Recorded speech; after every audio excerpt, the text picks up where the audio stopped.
mother probably didn't have the normal anxiety that most parents have when their son is first getting in the ring and getting into a competitive sport like boxing and fighting. Like you see a lot of mothers on the sideline like, oh God, baby, just be careful. But I can imagine your parents had a different philosophy when you started fighting and took it serious. I mean, yeah, it was like the wins was good, you know what I'm saying? But see, my parents are very competitive, so it never really affected me until you lost. And you're like, you know you could do better than that, right? You know you could get them combinations up like that. Why you stop punching? Go to the body. Yeah, get down and go to the body. You like, dang, you sitting there like, so it's not like you know how when you lose, your parents go home and they're like, this will be okay, you know, people win, people lose. You know, it was none of that shit. It was like, that's not you. You didn't, you know, get over more, move your head more, do this, do that, do that. Like, it was in the game, so it was more scientifically engineered to know what the hell's going on, you know what I mean? Right. And instead of scolding me, they corrected me. So that's where my drive came from. I was like, you know, cool. If I ever lost, anybody, my friend, anybody know, if he ever took a loss, he in the gym on Monday. Because, you know, boxing fights is on Saturday. I was in the gym on Monday. Back at it, training at it. Because one thing I learned that if you have a loss, and we all going to have them, don't dwell on the hiccup. You got to dwell on what's coming next. You got to be able to take your losses just like your wins. And I was able to do that. I was able to go, okay, cool. That's over. That's done. That was a project. That's finished. What's next? And I was always able, say rather easy, wipe it out of my mind and just keep it going forward. Right. You know what I'm saying? So people see me like, damn, he just lost the fight. He outside, walking the street, shopping, like doing it, you know, it's like, because you gotta erase it. People that sit around and take those bad losses and they dwell on it, they sit in there, sit in the house, close the shades, they come out the house 300 pounds. Come out the house stressed out or skinny, sick, going to the hospital. I never wanted to be that. I never wanted to be that. Right. Never wanted to be that. So was it you that wanted to get into boxing, or was it your family that wanted you to get into boxing? I think that my father introduced us, and through my hard work and dedication and motivation, he seen that and he just put the gas in the car. Yeah. Remember, Pop was a fighter already. Right. So I can remember walking. This is a true story. I walked into, my father was fighting. His name was Anthony Solano in the Garden. My father was a champion. He had 3 belts. He came out. He let his sons hold the belt. We came out to the ring. I told my dad I had an epiphany. When he was coming out, they was yelling, Judah, Judah. And I felt like they was talking to me. I was only like 8 years old. I was young, you know what I'm saying? But I felt like I was talking to me. When he got me in the room, he said, I told him this. And he said, just keep working hard. And one day it will be you.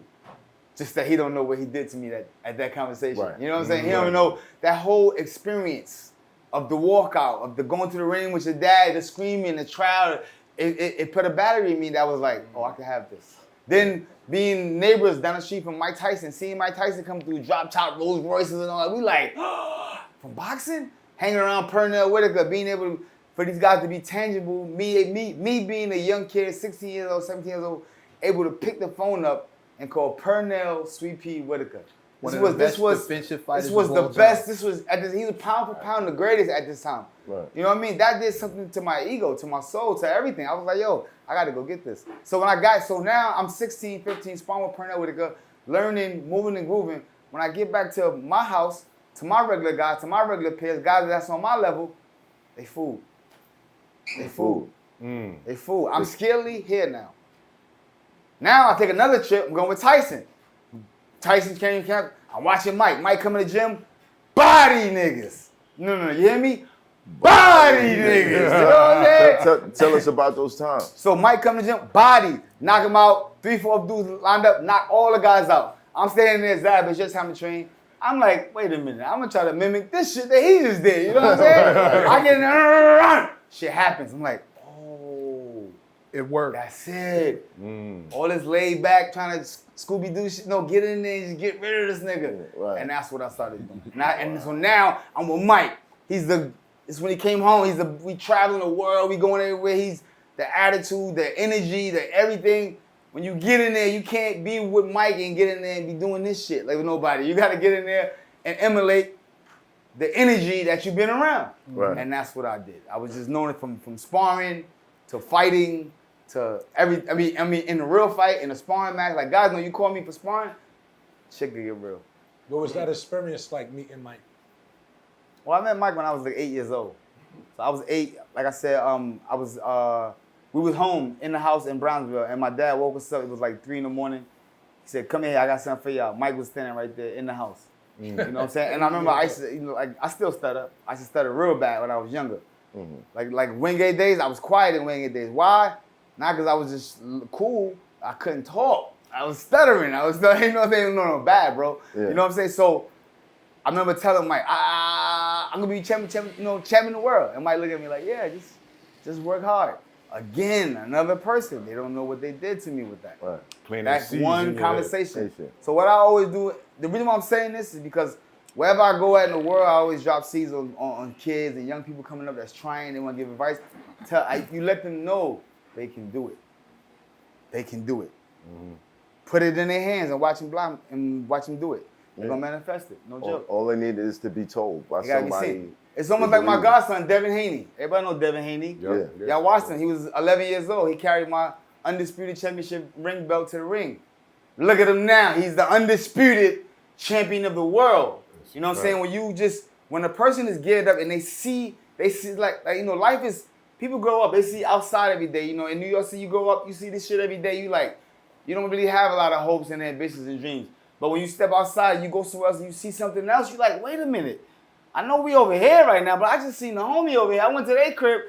They live in some big shit. They got a backyard. They got a front yard. I see, you know what I'm saying? That's motivation. And that makes you want to come home and work harder. And that's what I did. I was able to be around these type of entities. And you know what I'm saying? I remember when Pernell Whitaker, to me, he was the first person I ever seen with the shit that Biggie was talking about, the big body S-Benz. Yeah. Seen this shit delivered. This was in the 90s, bro. This was like 92. Pulled it, I was like, oh, that's the shit Big talking about. Wow. Riding around in it, but tangible. You see what I'm saying? When you give a person something and they're able to touch it, grasp it, feel it, it's real. It's different. It lands They can mimic it. They can mimic. It's easy to mimic something. It's hard to mimic something we're looking at on television. You're looking at it as like, television is what? We look at it as a box of entertainment. Yeah. It's a box of entertainment that keep us good. You can't rap about it if you ain't live it. Yeah, you can't. You know what I'm saying? So, and in my raps, you break down the bar for bar, everything is fact. I ain't doing no Zab was in a submarine jumping off the yacht. I'm not doing that. I'm not doing none of that. When I'm speaking real facts. I'm telling you about my experiences, my walks. You know what I'm saying? Right. And that's why I said, my joint is going to be who better than me? Come on, man. I was outside at an early age moving around. You know what I'm saying? It's hot for trapper turn smack rapper. Only smack rapper that you know is smack rappers. Got bars I can hang with the backpackers. Trap star, I don't hang with the backpackers. I'm in the hood with the work you heard. Making fiends leave earth you heard. Got your baby mama thirst you heard. Feel the flow, nigga, throw it in reverse. This the wave you need to surf you heard.